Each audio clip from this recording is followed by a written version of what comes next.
Salut Nathalie. Salut Patty. Alors, quel thème on va aborder aujourd'hui? Aujourd'hui, j'ai envie de parler de la peur, parce que la peur, c'est un vrai fléau, et c'est le fléau du XXe siècle, je pense cela. C'est vraiment quelque chose de très important à aborder. Mais qu'est-ce que la peur? Alors la peur, elle est créée par notre état du moment.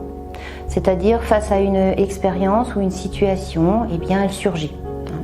Elle est personnelle, elle est individuelle et c'est une émotion qui nous empêche d'être nous-mêmes.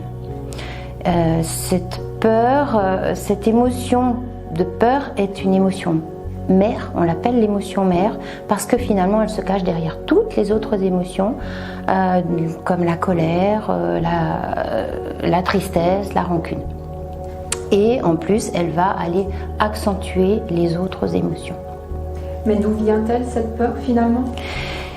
Cette peur est liée à une mémoire. Nous portons tous une mémoire de peur qui est due à un traumatisme ou des traumatismes qui ont été ancrés en nous. Nous portons des mémoires de guerre, de violence, de maltraitance sociale, individuelle et familiale.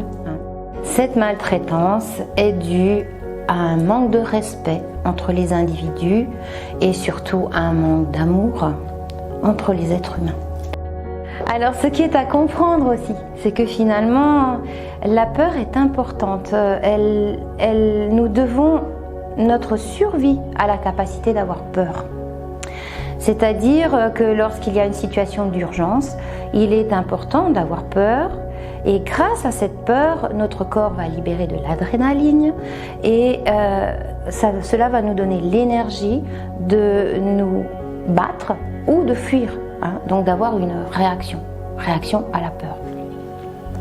En anatomie, nous avons des zones cérébrales qui déclenchent le réflexe de la peur. Il y a d'abord l'amygdale au niveau cérébral qui déclenche nos réflexes de fuite ou de défense et au niveau du cortex préfrontal et de l'hippocampe, et bien là, ces endroits-là vont permettre l'évaluation de la situation de peur.